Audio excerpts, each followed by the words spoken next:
Okay, hi, hello everybody. So I just got finished filming this video and I realized that I never switched my camera from manual focus back to autofocus. So the whole video is unusable and it looks bad. So you're getting an audio only episode from me. I am sorry, but hey, we're going back to the roots of this channel. Y'all know how I started these raw thoughts, audio only. But anyway, thanks, subscribe, like, I'll see y'all.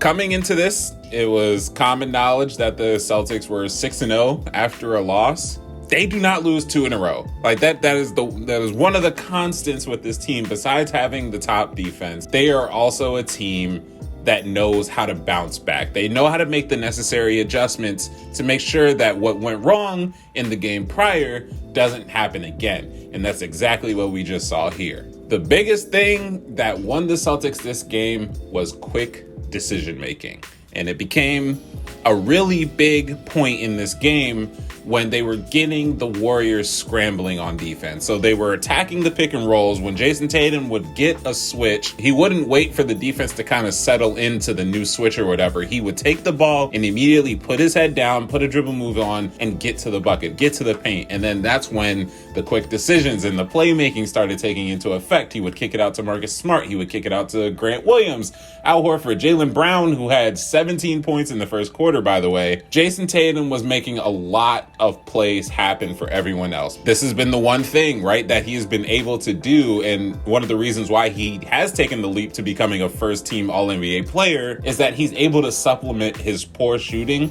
with other parts of his game. 41 minutes this game, he went 9 of 23 from the field. That's 39%. That's not good, especially in a game that's really important, a game where you have a chance to retain home court advantage. He needed to show up, and he did, just not shooting wise. He finished the game 26 points and 9 assists with six rebounds, and he was a plus 13. Quick note about Jayson Tatum as well. A change that we've all been noticing is that he is playing for the finish at the hoop instead of playing for the foul. So instead of trying to, draw the contact and succumb to the contact so that he can get to the line, he's finishing through the contact and going toward the hoop.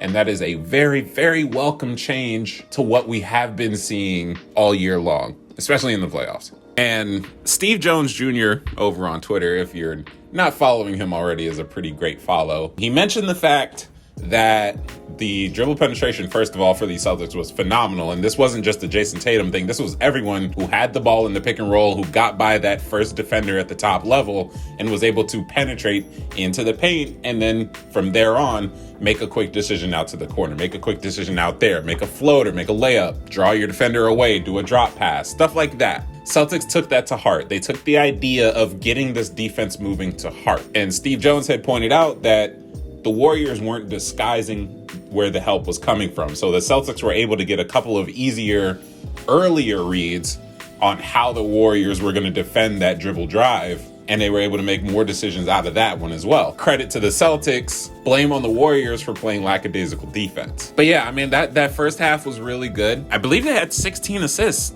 as a team. For a team that averages 24 in the playoffs this year, they had 28 tonight.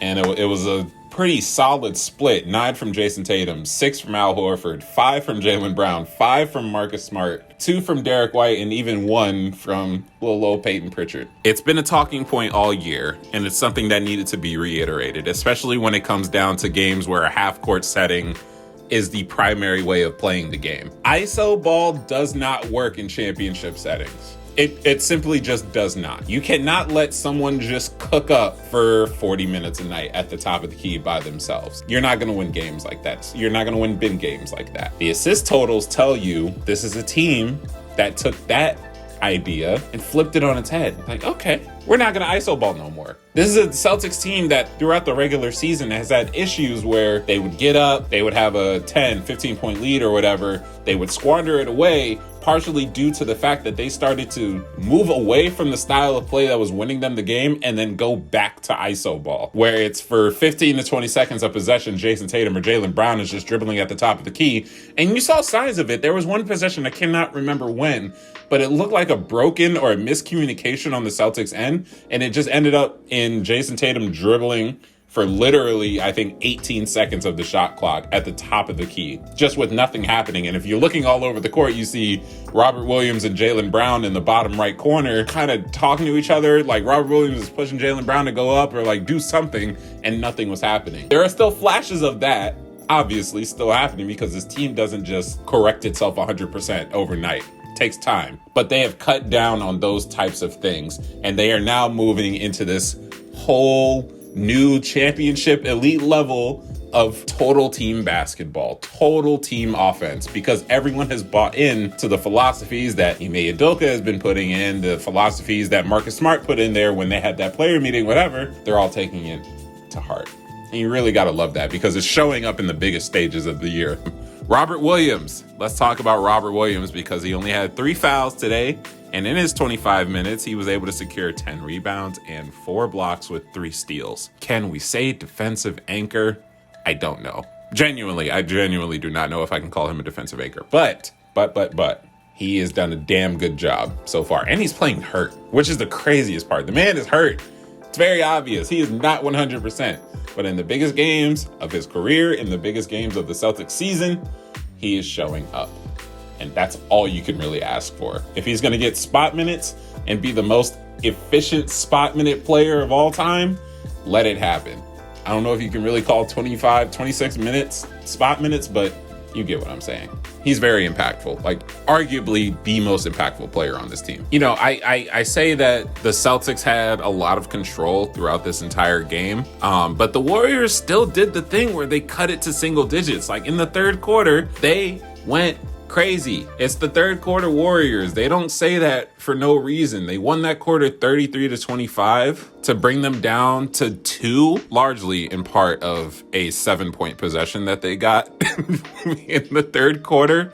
You wrap your head around that one. A 7-point possession. They cut it to 2, but then in the fourth quarter, they scored 11 points. So, story of the game right there, if I've ever seen one. They found out how to win efficiently. They found a way to actually break the Warriors instead of just trying to play as good of basketball as possible. So attacking Steph Curry on the switches in the pick and roll, or actually hunting out a different target, not going at Kevon Looney like they thought would work. They deviated away from that, and now they're attacking other people. They're putting Andrew Wiggins even in the pick and roll with Jayson Tatum to be switched onto him. So it's like, they're mixing and matching the schemes that they're throwing at the Warriors, and a lot of that is coaching, which is a surprise because this is a first-year head coach who was getting calls to get fired halfway through his first season. And now look at them.